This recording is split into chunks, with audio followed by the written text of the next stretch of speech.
Cleta Mitchell may be one of the smartest people I know. She was a state representative in Oklahoma. She was a champion of women's rights in the 80s and 90s.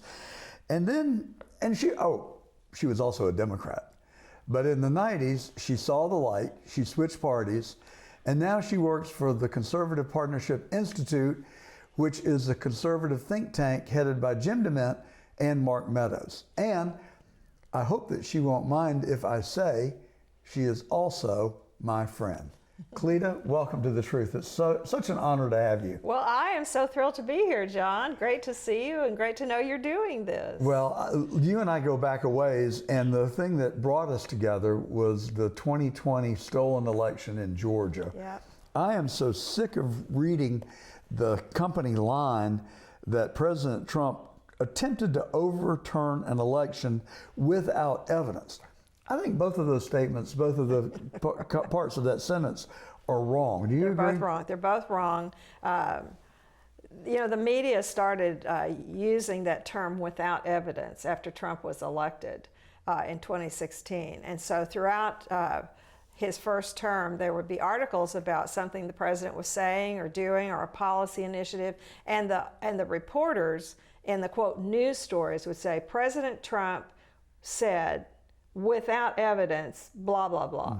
I had never seen that before. I'd never seen it. And now that it's just a constant, they insert that as a means of denigrating and undermining the legitimacy of everything President Trump says or does. Now, fortunately, the American people have seen the evidence. But well, I've seen the evidence. We've all seen the evidence. I was privileged to work with Bob Shealy on a lawsuit against the Fulton Board of Elections, Jeffords and Sotir versus the Fulton Board of Elections. I have seen the evidence. I've seen duplicate ballots on Brad Raffensperger's own website. We have 4 eyewitnesses, each testifying independently, that there was a pallet full of pristine ballots. Absentee ballots, untouched by the human hand, and all scored identically, presumably by a printer. How much more? For Biden. I'm sorry? For Biden. For Biden, all filled out Fulton identically. County. But it doesn't even matter how they were scored, although you're right. It's material when you realize they were all for Biden. But the fact of the matter is, regardless of who they were marked for, they were illegal and they were fraudulent. Right. And so we do know that they were all marked for Biden.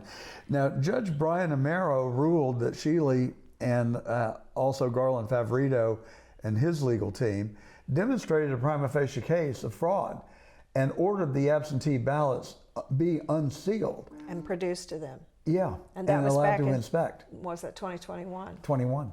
And that order, then courageous Amaro reversed himself and threw the plaintiffs or petitioners out on standing, which the Georgia Supreme Court correctly reversed unanimously and said Amaro's decision was initially correct. That order to inspect the absentee ballots still remains to this day, but we haven't gotten our day to inspect them. So what's going to happen now that the Justice Department has shown up on the Fulton County Courthouse doorsteps? Well, let me step back and give you a little bit of background for your viewers and listeners. I was one of President Trump's volunteer lawyers in the post-election of 2020. I spent my career practicing political law. And that includes election law, campaign finance law, all of those things. I've represented a lot of candidates and organizations, conservative organizations. I used to say that my elevator speech was that I was the consigliere for the vast right-wing conspiracy because I represented conservative groups and candidates and that kind of thing.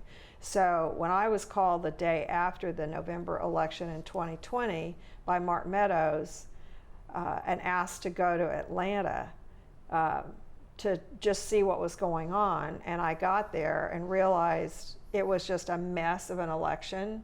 There were no controls in terms of chain of custody. Brad Raffensperger had illegally sent out to everybody on the active voter list applications for absentee ballots. in the spring of 2020. Well, worse than that, my wife and I both received absentee ballots, and we didn't fill out an application for absentee ballots. They just showed up in our mailbox. Well, there were all kinds of things like that. And so we ended up filing an election contest pursuant to Georgia law that, in which we were able to demonstrate. It was a 64-page complaint filed in state court in Fulton County, which is required by the Georgia Constitution, because we sued Brad Raffensperger, and if you sue a constitutional officer in Georgia, it has to be filed in Fulton County. And that was filed on December 4th of 2020. Like I said, a 64-page complaint with over 1,100 pages of sworn affidavits, fact witnesses, expert witnesses, detailing all of the categories and specific illegal ballots that had been cast in Georgia in violation of Georgia law, in different categories. You know, I'll give you one example. Just in one category, and we had over 30 categories. In one category, according to U.S. Postal Service records, there were 18,325 ballots cast from properties that, according to the U.S. Postal Service, were vacant. Vacant properties, either a vacant house, there was no house, or a vacant lot. 18,325. The final margin, now mind you, there were 3 different recounts, and every time they came up with a different number. But the final certified number was 11,779. Right. So in that one category, you have more illegal votes than the margin.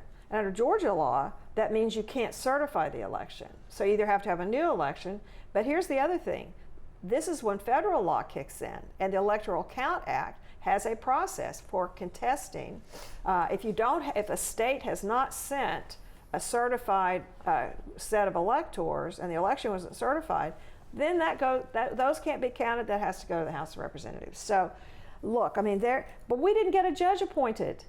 We never got a judge appointed until we got notice of a judge being appointed. Now, this is supposed to be an expedited proceeding because it's an election, and it's a presidential election. We asked for expedited review.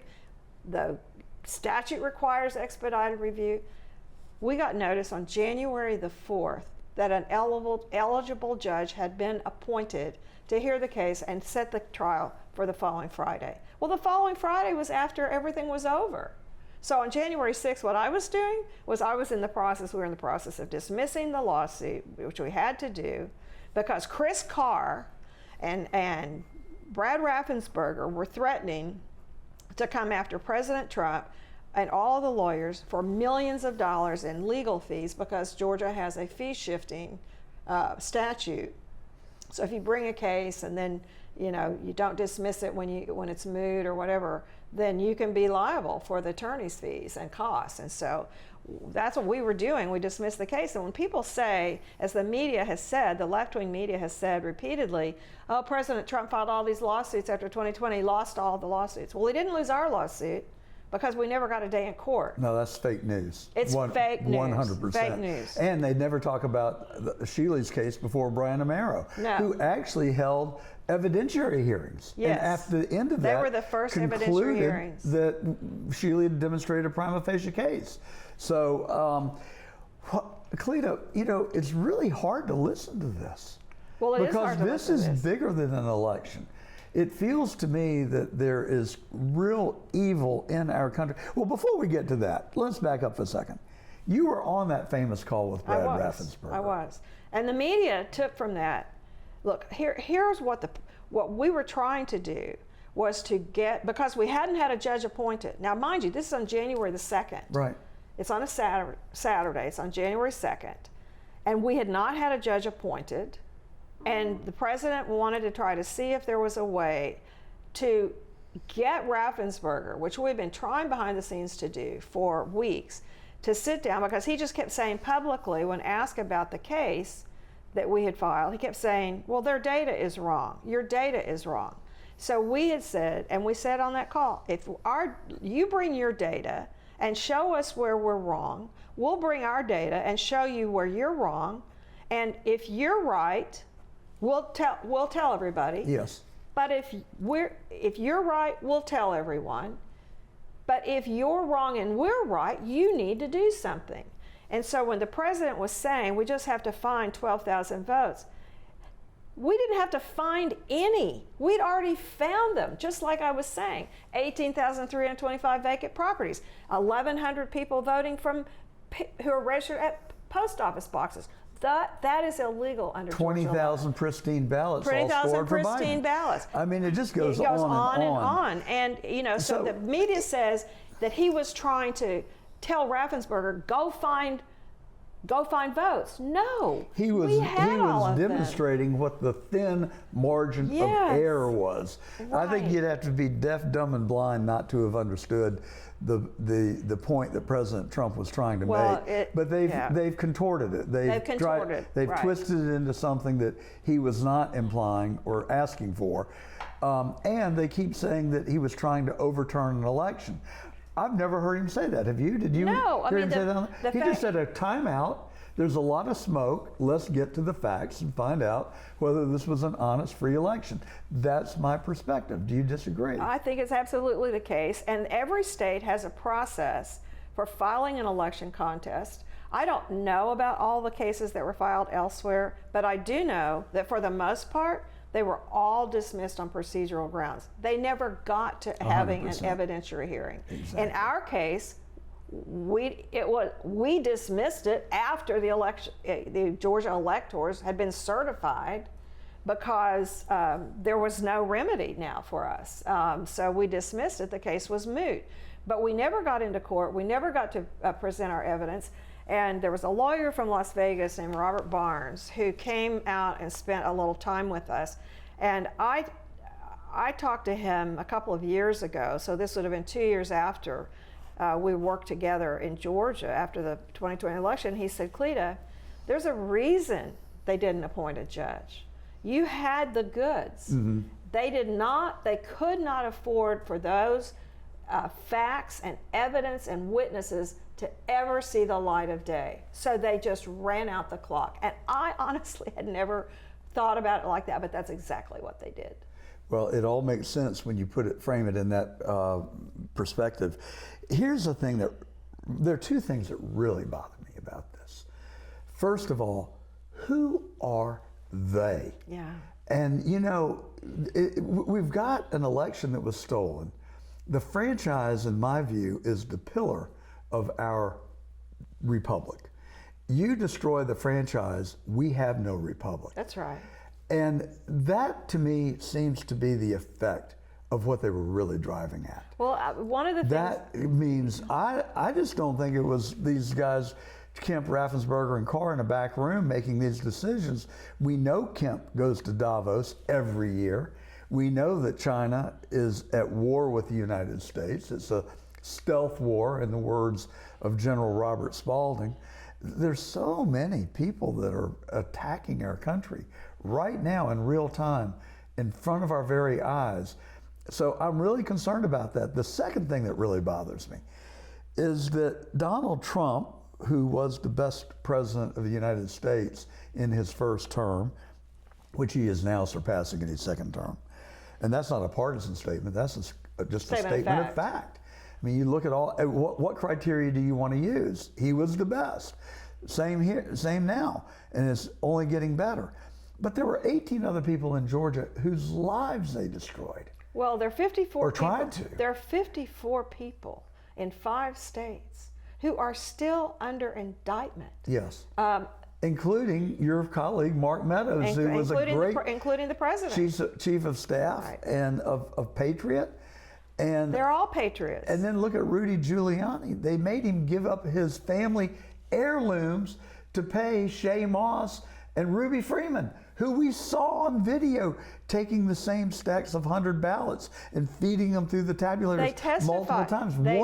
32 times. They testified in the deposition that Bob Cheeley took of them, that they had, he made them go back through and he'd say, okay, that was one time. Yes. Well, yes, we couldn't tell, do you know whether those ballots were counted? Well, it kept jamming, you know, so he kept asking them, okay, that was the second time, okay, and you did 9 times. They testified that they had run those ballots through 9 times. And yet Tabulator 6 shows a lady who had no jams, not one. right. And Well, all her ballots look, went through. here's the thing. You ask who they is. Who are Well, they? look, I mean, I've come to believe that there is an elite in this country which is very much one world focused. They don't want borders. They hate the United States, and they represent 1% of the population. But it just happens that they control everything. They control the media. They control the Democratic Party. They control academia. They control Hollywood. What were the 2 things that they made impossible to discuss after 2020? 2 topics. That there was a massive silencing censorship regime. Mm-hmm. You couldn't talk about COVID. You couldn't talk about anything related to COVID, the origins of COVID, the shot, the threats of the shot, the recommendations, the policy decisions, and you couldn't talk about the 2020 election. You were not allowed to discuss the election. Now, why is that? How do you have a situation where you are not allowed to talk about the election? And so one of the things that happened was Dominion sued Fox News for billions of dollars. Do you think they ever paid the judgment? Do I think Fox News paid it? Well, I'm told that they did. I don't know that, but they sued Newsmax, they sued One America News. Now, why did they do that? They didn't want anyone to talk about or look at the voting systems, the voting machines. And now, as we learn, there's no voting system in America that has all U.S. made parts. Right. The parts are made in China. And they say, oh, they're not connected to the internet. Open it up. Let us see. Well, that's flagrantly false, because in Coffee County, Georgia, they had a problem with the Dominion machine. The technician showed up and he repaired it from the parking lot. Right. He never went inside the building. Right. How do you do that if it's not, it doesn't have a connection? So there have been so many lies. But I will say this, John, one of the things I have been trying for decades since I left the Democratic Party, I've been trying to explain to conservatives and to Republicans, you all worry about the substantive issues, taxes, education, pro-life, foreign affairs, regulatory policy. The left focuses on process, the process issues. What are the campaign finance laws? What are the election laws? What are the laws that govern, who can run, who can vote? They write all of those laws. Our side pays little attention to those. And I found PowerPoints that I had given, 10 years ago, talking about Obama and his intent in his second term to change the way we elect people, to change our political system. All these left-wing groups came together in January of 2013 and said, we're going to change the American political system. I have the article. I put it into a PowerPoint that I presented in 2014, in December of 2013. Wow. I presented this. And they have, the left, the Capital Research Center estimates that between about 2011 and 2020 that these left-wing billionaires and foundations had given between 11 and 14 billion dollars to change election policy and election procedures.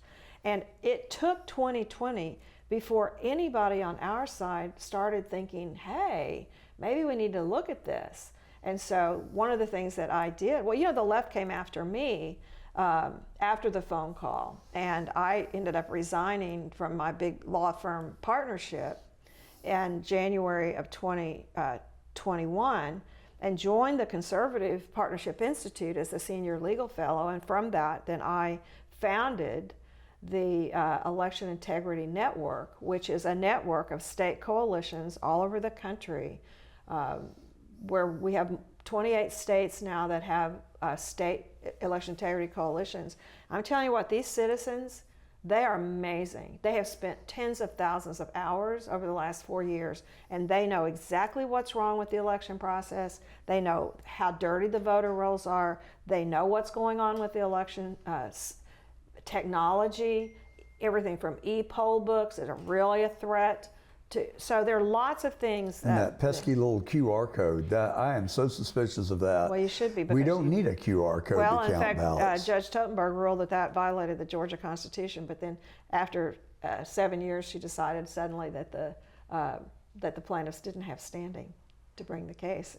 So sounds like sounds deja familiar. vu all over I again. know. Well, I figured out the standing laws in America. Standing is whether you have the right to be there before the judge and in the court in the first place. And I figured out the standing rules in America are as follows for civil procedure. If you're a Democrat candidate or left-wing group or the Democratic Party, you have standing. If you're a conservative or Republican, you don't have standing. That's the simple way to explain it. Right. The new interpretation of what that means. Well, so Kemp and Corin Raffensperger. Oh, gosh. You know, Raffensperger ran for the state legislature in Georgia. Yeah. I've got a lot of friends that are in the Georgia House of Representatives. I've had 3 or 4 of them tell me that he was perhaps the most conservative member of the Georgia House of Representatives. I just have a hard time believing that. What happened to Brad Raffensperger? The AJ Just like Brian Amaro. We had a good judge. He was on our side. He was making rulings, and then he just flipped. I mean, there must be something. My guess, without evidence, is that it is very subversive, that some evil force is truly at work in our country. I've said that. I do think that's right. I can come up with no other intellectual argument to make.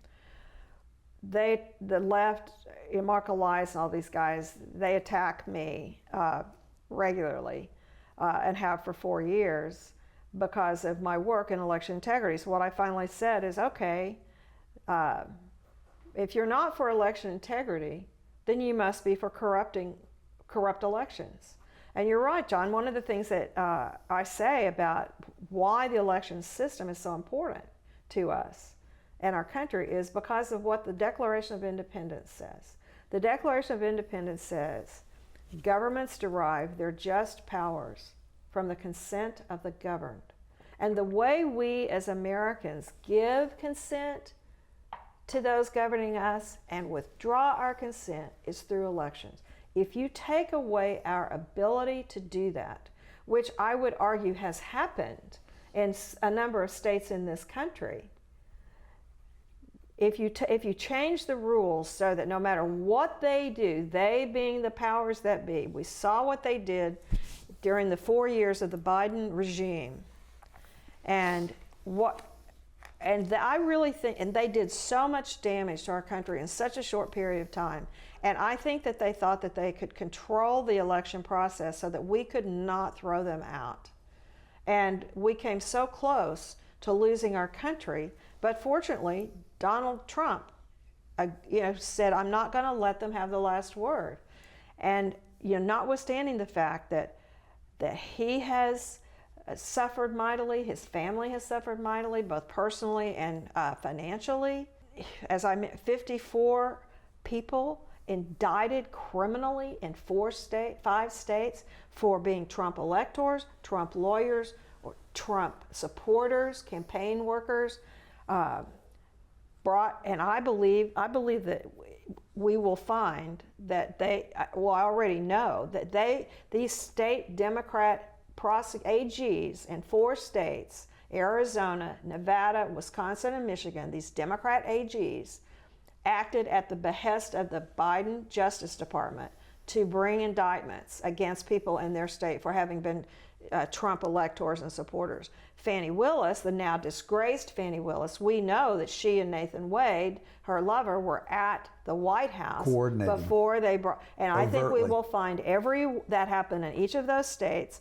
So I believe the president has the authority and the constitutional responsibility to pardon every single one of those people because they were acting as agents and proxies for the federal government. And the electors, those are not state positions. Those are constitutional positions created under the U.S. Constitution, and they were acting to fulfill federal constitutional responsibilities. And these state charges, they just had to come up with things. They couldn't. The Nevada Attorney General, Democrat Attorney General Aaron Ford, made public statements in May and September of 2023 that there were no state laws under which to prosecute the Nevada Trump electors. And then he reverses himself in December of 2023 and charges them criminally. It's more of the same. It's more of the same. That's what we're talking about.